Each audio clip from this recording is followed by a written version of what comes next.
They are your Dorsey Wright interns, and this is Charlie, and I'm Ben. And today we're going to talk about the perspective. Your perspective, my perspective, Charlie's perspective of, about all the videos that we've made. What is it all about? Where do you stand in your financial career? Yeah, where do you stand? Where are you going to start off, and where do you want to end up?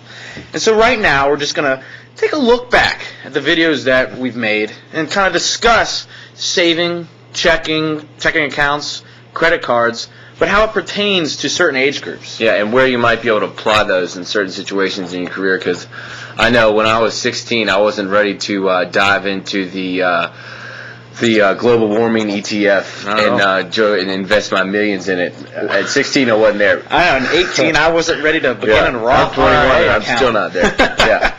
And at 22, you might not be ready to begin, thinking about retiring. Yeah, so like I said, we're going to put everything in perspective here, and we kind of divide it up into 4 age groups, and we're just want to put a certain investing principles or personal finance principles into each age group. And Ben, I think you were going to start out with maybe like the 16 to 18 age group. 16 to 18. Those glorious days back in high school. Right into high school. I was driving a Plymouth Voyager, probably had about 200,000 miles on it, guzzled gas and oil. Man, it was hot. All the chicks loved it. Window down, elbow out the window. What was I thinking about back then? I was thinking about, man, I want to go to Ruby Tuesdays or TGF Fridays and, grab a burger with my friends or, the 99-cent menu. Oh, it was hot. Got potatoes and junior bacon cheeseburgers. That's what I was spending my money on. I wasn't thinking about saving or, spending gas money because my dad helped me out. So I had all this cash in my pocket, ended up just blowing off on video games, random stuff like that. And when I look back on it, hindsight 2020, I'm not regretting what I spent my money on, but I began to think about, what if I did something different? Mm-hmm. What if I put a little bit aside? Yeah. And so what I want to talk to you guys about is saving. You're 16 to 18. You have nothing to spend money on.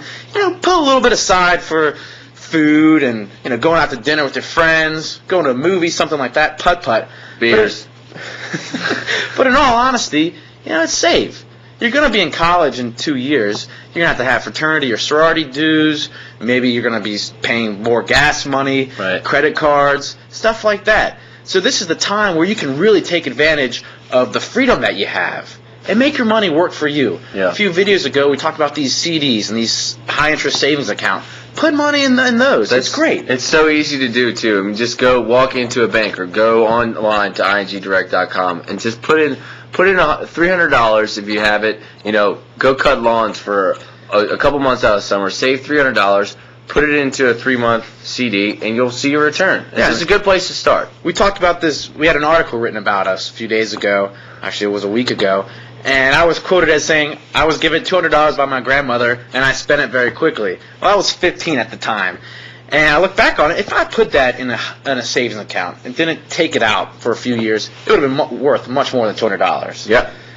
And I just blew it off of just random stuff. Yeah. And we're not saying don't spend the money.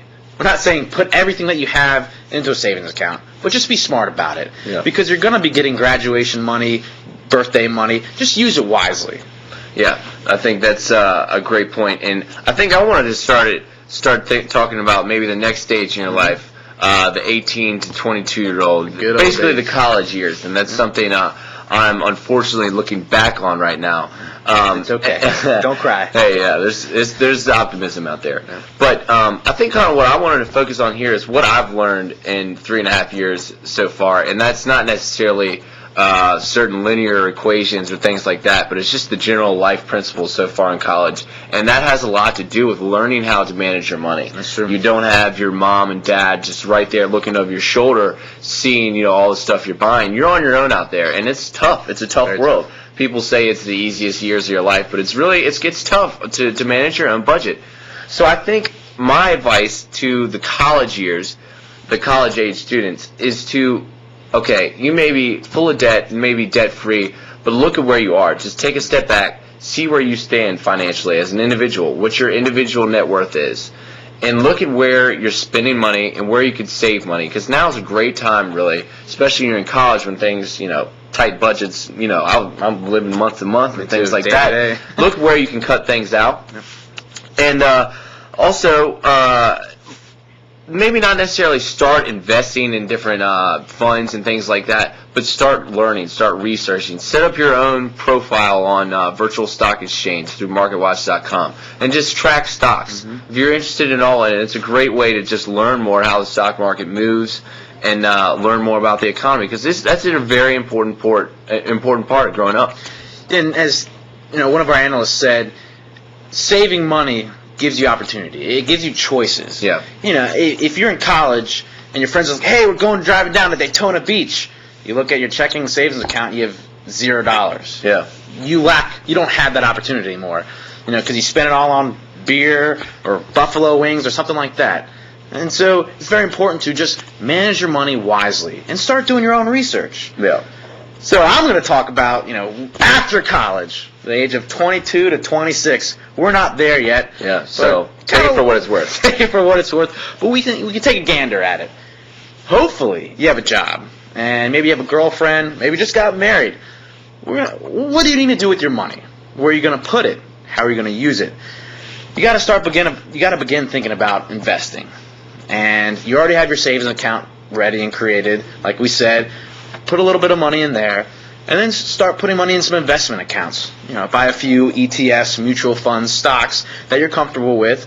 Ask your friends some questions. Maybe you have a few finance majors back at school, as well as ask your company that you work for if they have a 401k plan, if they match your investment, as well as start looking at an IRA account, a Roth IRA. They're easy to set up online. So begin to ask those questions to your employer, to your parents and friends, because that's where you're going to start off. You're going to maybe start off from scratch. Yeah. And these are all baby steps. If you create the habits, good habits, when you're 16, and you start off at 21, you're going to be golden. And I think those are all excellent points. But I think there's also the ages from 22 to 26 is also still a great time to go out and see the world. Set aside some money to have some fun too. Travel. Mm-hmm. Pretty soon after you're 26, I'm going to talk about that, but you're going to be starting to settle down, and opportunities might not come where you can just hop on a plane and visit a buddy on New York or something. Yeah. Spend some money and have some fun, but at the same time, be financially responsible. Set up, we've already set up your budgets. Don't just scratch those after college. Keep a budget going. Just maybe allocate more to an investing and savings side. Mm-hmm. Now that you're going to have a whole new set of income coming in, and then try to pay off some of your student loans as well as credit card debt. But as well as have fun. So if you want to go to Australia, go swimming in the coral reefs, go do that. Yeah. But just make sure it's within your means. So we're continuing our fiscal responsibility with budgeting, and now we're really instituting the practice of savings and investing, and that's got to become a point of emphasis. And I'm going to start. I'm growing up, Charlie. Right. We're 26 and 30, and things are really just looking down from here. Yeah. 30. That is not a birthday I really want to hit anytime soon, but it's a long ways away. And like I said, take it for what it's worth. We're not there yet. But I think, just looking at some of these forums and the 26 to 30 age group, you really got to start focusing on retiring. It seems like it's 30, 35 years down the road, but setting up these 401k plans and IRAs earlier, the earlier you set them up and the earlier you set aside money, the more your money you're going to have to accumulate, and like you were saying earlier, compound interest. The more time you let that money sit there and accumulate wealth, the more money you're going to have later on down the road. That's right. And I think the rainy day fund, we mentioned that earlier. That's got to be key here. When you're starting to be 26, 27, you got a wife, you might have some kids on the way, something like that.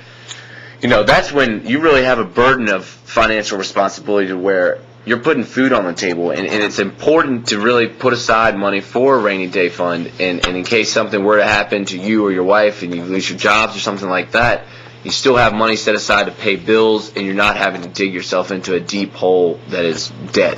And at this time, you're probably going to want to buy a house. Yeah. You're going to have to start thinking about, should I rent an apartment or a house, or maybe should I buy it? And as we said earlier about having a savings account, it creates choices. It gives you that opportunity to buy a house, to pay a down payment on a house, or maybe a car. Right. And without a plan, as we said earlier, a plan allows you to set goals. And without a plan, you can't do anything. Yeah. So I think that hit those 4 age groups that we were looking for. Yeah. We put everything in perspective. DorseyWrightInterns.blogspot.com and DWA Interns at DorseyWright.com. Email us. And people, go out there, have fun, but remember, to set your goals, use your money wisely, and go to Australia.